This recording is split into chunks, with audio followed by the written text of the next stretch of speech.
Obviously, what we wanted to create was about sex and relationships. And then the main focus was to, originally we had said eradicate shame. And then we're like, wait. No, shame is a teacher. It's not about never experiencing shame, getting rid of it forever and being clean and clear.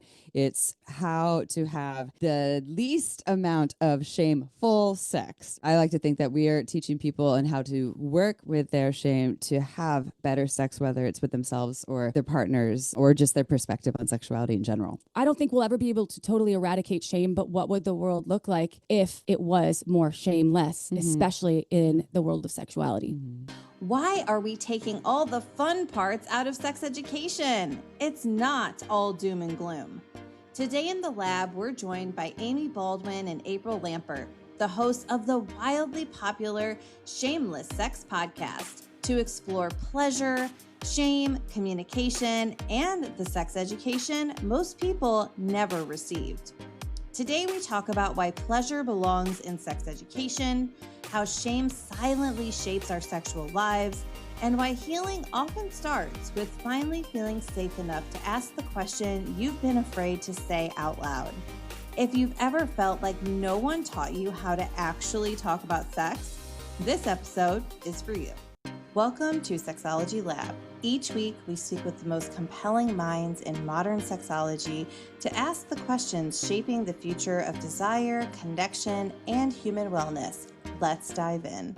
Hello, everyone. I am here with Amy and April, the co-hosts of the Shameless Sex Podcast. Welcome. So happy to be here. No, thank you for having us. Yes, thanks for being with us today. I want to start out with, what is your 30-second origin story? So how did the two of you find your way into podcasting in the sexual health space? And when did you realize this is my specialty? Well, I'll start off by saying Amy was the person that introduced me to the world of sexual health and wellness, and she studied it, but she had a sex shop that she opened with her mom, a brick and mortar shop.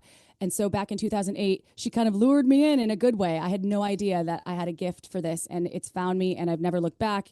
And Amy and I started podcasting in 2017, and it's been a great journey. And I've been in the sex toy industry for now 15 years and talking to the world about sex and sex toys and pleasure and getting them the pleasure they deserve somehow. It's been a real gift, and working with Amy too. We're feeling really good about all of our books and podcasts and all the things. Yeah. I said books, but I meant book. Well, yeah. So There might be another one. coming.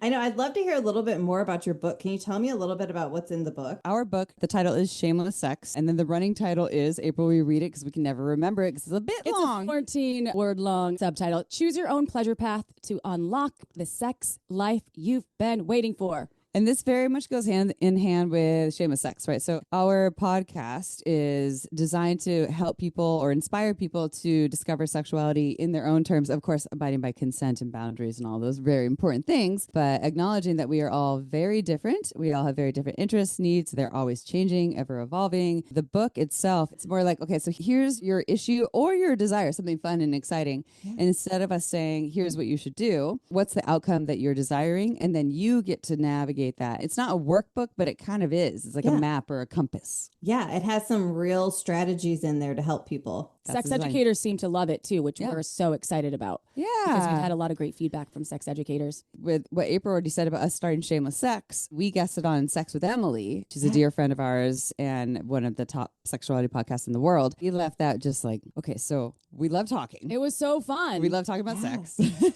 and people always came to us with questions about sex and relationships. And we're not perfect, right? We don't have it all figured out, right? So like part of this is we love talking about it and we help people feel safe, normalized. It's relatable, right? Because we also have different perspectives and we have different guests all the time. And then also a big part is just giving people permission to just navigate your unique selves. And a lot of people have been raised to think that there's 1 or 3 ways to be sexual, and that's not true. And it's not just us telling the world what to do. We interview on our podcast. We have almost 500 episodes. We've had a lot of Shaw people on our show many times. We love the Shaw community, and we interview folks of all skills like doctors, therapists, authors, sex workers, educators. Yeah. It's pretty expansive, and it's been a learning journey for both of us that we're really fortunate to be able to learn along with our listeners. And there's a lot of listeners. It looks like a selfish side a little bit. Yeah. But it's wonderful because you can never stop learning. Your sex and your relationships, your pleasure is always changing. You're human. So it starts with you and also starts with the Shaw community who's learning to improve other people's pleasure out there too. So we're so grateful for that. Oh, I love it. So I would never ask you to choose a favorite guest, but if there's someone that stands out in your mind, was there someone that you interviewed on your podcast that really you learned something unique from, or it was just a really great interview? Emily Nagowski, she is a legend.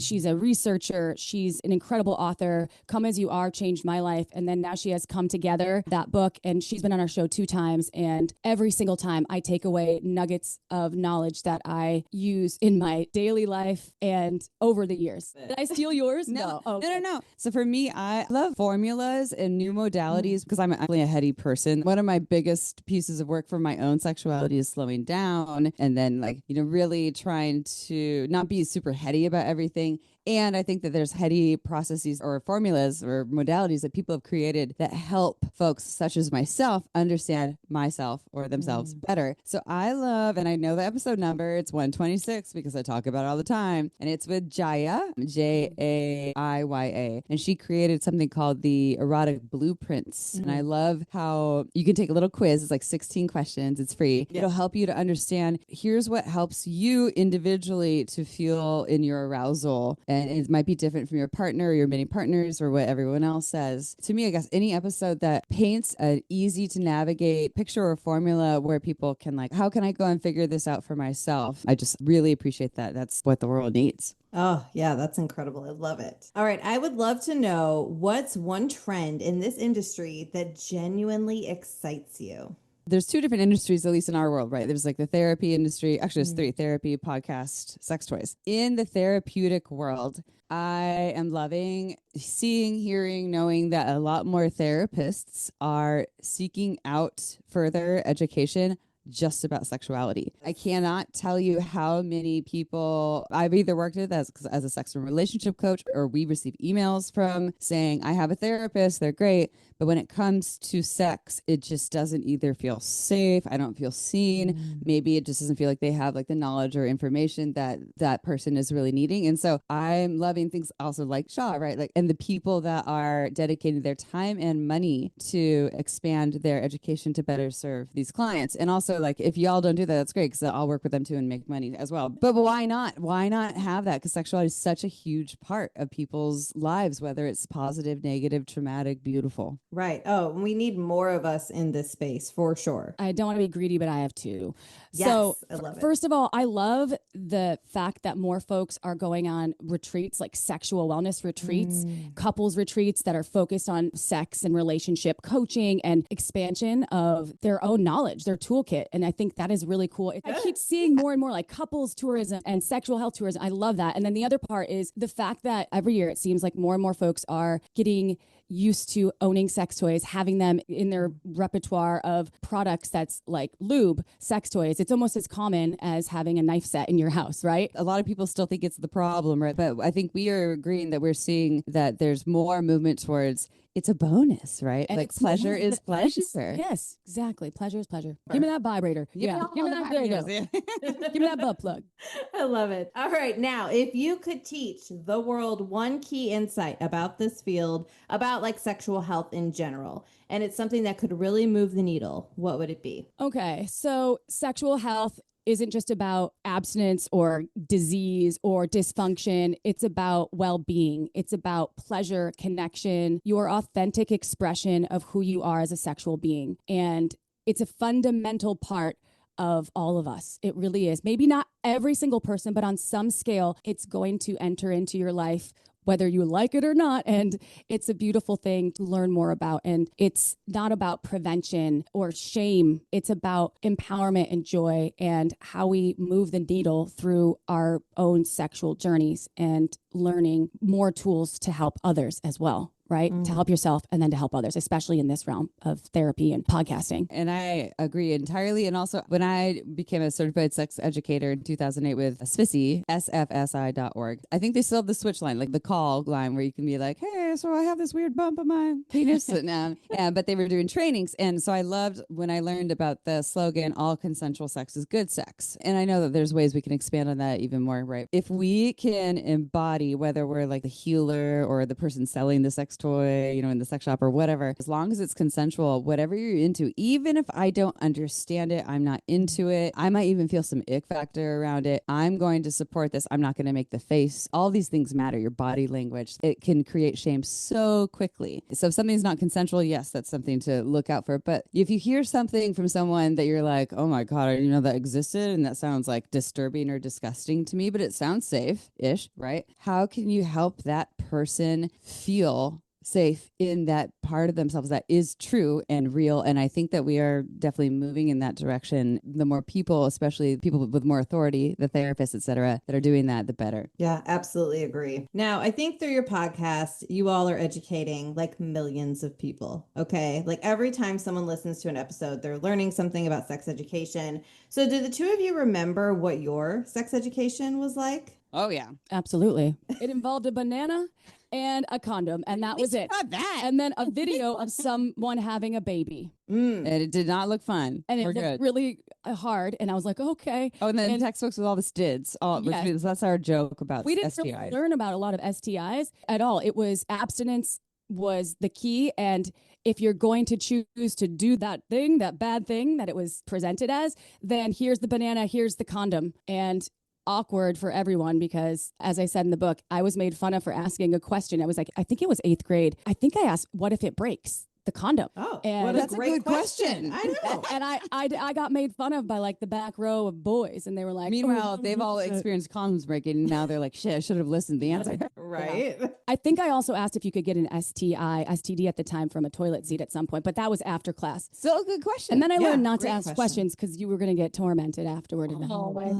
So I grew up in Santa Cruz, California, and that's where the April and I now reside. So a little more progressive. My upbringing was a little more progressive about sexuality. It wasn't like a shameful thing. It wasn't like you need to wait to marriage. At home, I got, with my mom, at least information about sex isn't shameful. If you want to have sex, with penis owners and you want to get a birth control, you can come to me. It's safe.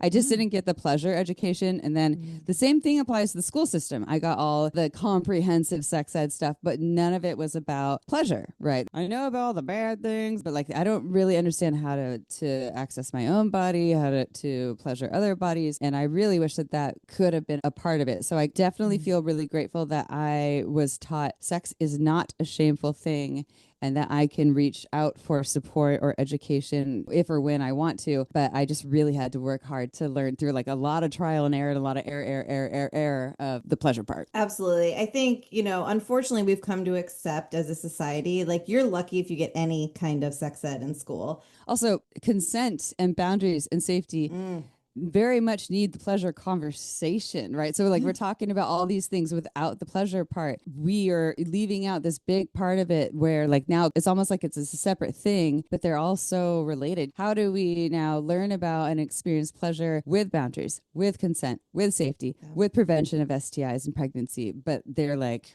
oh no, we can't talk about them together. One thing that I think I've realized, at least in California, some of the youth, because I have 3 stepdaughters and now they're 30s and mid 20s, and then she's 21, the youngest. And over the years, I've realized that there's a lot more sexual autonomy, especially for young women, than there was, at least in California. And they advocate more for themselves than I think I was ever taught to do when I was younger. And I think that is carrying over maybe with the exposure of social media. But I always advocated for them to never apologize with your body. I was in my own way and always would be like, oh, well, they took me out to dinner, I owe them something, right? There's more advocating for people's own pleasure and their own bodies. And I think that is progress. I want to highlight that because I know there's a long way to go, but I do think we've come at least a little bit further than when I was 21. Yay for that. Okay. The positive silver lining. Yes. Right. Exactly. We have come a long way. We're making progress every day. Every person that gets certified as an educator, counselor, coach, therapist, every person who works in this space is just bringing us closer to where we actually need to be. Are you curious about sexology? Do you want to further integrate sexology into your work or your life? Well, friends, then we've got something just for you. It's called the Sexology Practice Guide, and it walks you through the ways this shows up in your work, in your life, and guides you through working within your scope, incorporating intimacy and sexual health into your work without starting over. Download this short, practical guide at sexologylab.com/guide. That's sexologylab.com/guide. And while you're here, make sure to subscribe and share. And now, back to the show. So I noticed you said something earlier about sex without shame. And is that where your podcast title came from? Well, we love iterations, first of all. So the sex shop I own with my mom is pure pleasure, like the PP, and Shameless Sex. We were so surprised that the URL was not taken, but we sat down. We really talked. Like, obviously, what we wanted to create was about sex and relationships, and then the main focus was to originally we had said eradicate shame, and then we're like, wait, no, shame is a teacher. It's not about never experiencing shame, getting rid of it forever and being clean and clear.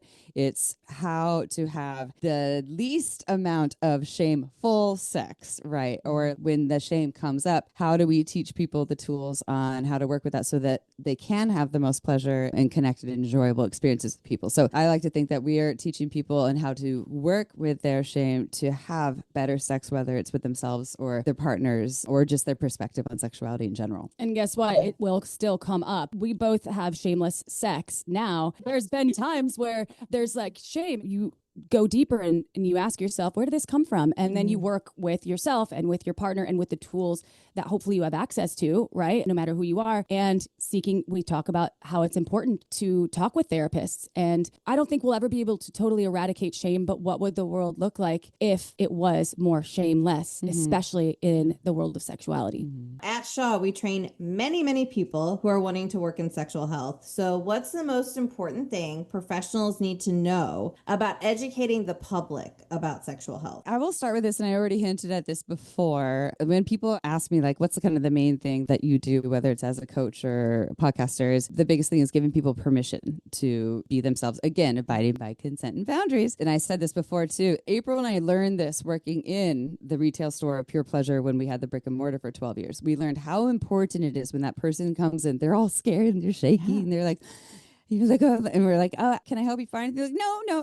But they're looking in the lube section or the anal section. The way that we speak, we meaning therapists, educators, everyone, the tone, your facial expressions, your body language, the words you say, the way that we approach people in what can be a really, really scary conversation or discovery, all of it matters. But I'm not saying get in your head, be like, oh no. What's really helpful and that I had to do for myself, and that was part of the training, I'm sure Shaw does it too, where, what is it called? Where you have all the clips on the screen and you focus on the one, maybe the most challenging. The SAR, the sexuality attitude reassessment. Yeah. The SAR. Yes. And so through that, when I did that with Spissy, hanging out with the clip that involves some fecal play stuff and feeling my feelings around it. And then like through other practices, learned that I am fully capable, even if I don't want to do this, I think it's whatever, gross, disgusting, I don't have to let other people know that I think that and bring my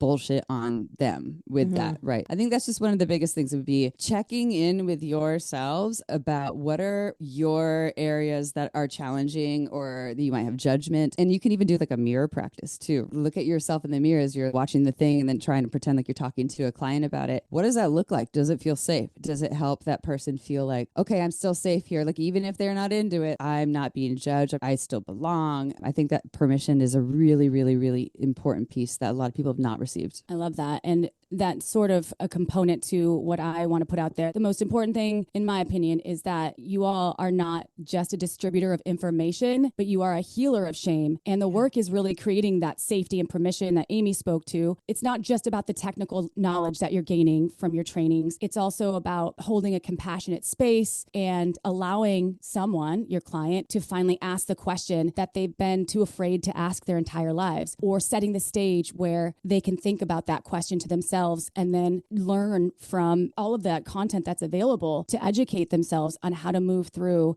and not even overcome all the time, but to work with that shame. Make it sexy. You can make shame sexy too. You can. And I think that's where the real transformation begins, but it starts with becoming this healer of shame and not just a distributor of information. Oh, so well said. All right. Now I want to talk to our next generation. So I'm thinking of our Gen Zs, our alphas. What message would you leave for them? To the next generation. Your pleasure is not a sidebar to your health. It is a central piece of your health. And your curiosity, consent, your communication, those are your greatest tools. And it matters right now because owning your story is the most radical act of self-love that you can do. It really is. And I'm speaking from personal experience and also from knowing in my journey how much shame really did impact not only my sexual health, but my life. And making pleasure a fundamental piece of my life has been so transformational. And it's created deeper connection, healthier relationships for me with friends, with family, with lovers.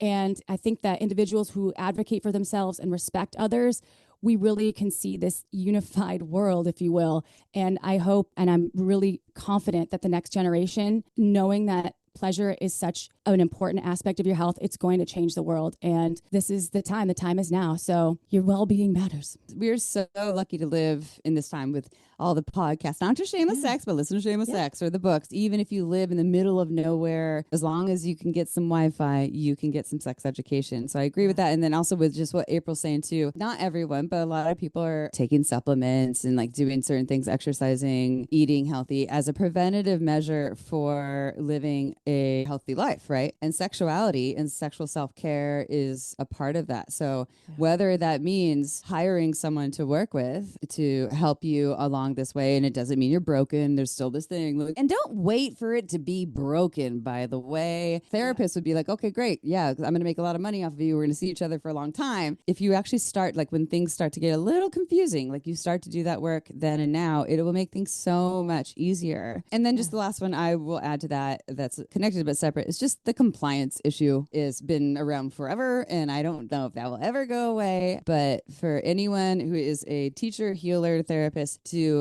inspire or educate your clients to put as much energy into not having compliant sexual engagements, because that in itself creates many traumas. It changes everything, your body's response to your brain's thoughts about your worthiness to the individuals. When you notice you're doing the thing and you're a no, or like maybe like I'm not really into this, like advocate for that, because when you push through that, it's not just in that moment, it hangs out with you later too. Oh, I absolutely agree. It's so important. All right. So before we go, have you both watched Nobody Wants This? Yep. Did you find yourselves relating at all to the Sisters Who podcast? Kind of. Yes. Have you been asked this before? Yes. Yes. I get it all the time. I think Amy does. Someone told me to watch it, and then I watched it, and then I told April to watch it, and I was like it's kind of like us. And so my take on it was, I mean, awesome, playful, wonderful, because it's mainstream TV, like downplaying a lot of the conversations. On Shameless Sex, we talk about sunshine and rainbows and orgasms and pleasure and how to eat a pussy like a boss and all these things. So we get in depth of that. But we also talk about hard, sad, scary, pain stuff too, and we have very skilled educators, therapists, guests doing that. And so I thought it was great. I think it was painting a picture a little more of sunshine and rainbows, and like moving away from the fact that like a big part of the conversation is not just the heavies, but also the nasties and raunchies, right? Like, let's talk about like some fetishes that you've never heard of that push your buttons, but it's someone's fetish, and make that sound and feel safe. I commend Netflix. Great start. Good start. But let's go deeper. Let's get a little bit more shameless. Yeah, let's get a little more wild. But good job. And I absolutely love Kristen Bell. And it's a great start to normalizing these conversations. That's what it's all about. And entertainment-wise, I give it a high score. Yeah. And education-wise, 6.5. Yeah. I was going with 5, but I like a 6.5. And also, I will say, I also liked, though, that show was showing podcasts, right? Like go and listen to podcasts to learn more, right? We learn more experientially as opposed to just listening, but you can learn practice and then continue to learn more. So I liked that show was normalizing that part of it as well. Love your feedback. Love your take on it. So Perfect. we all want to go a little bit deeper. We all want to learn more education. So here we are. All right. Well, thanks so much for being with me today. I'm looking forward to seeing you again soon. Thanks everybody for watching. Bye. Don't forget to subscribe on YouTube, Spotify, Apple, or wherever you listen. Links are in the description below.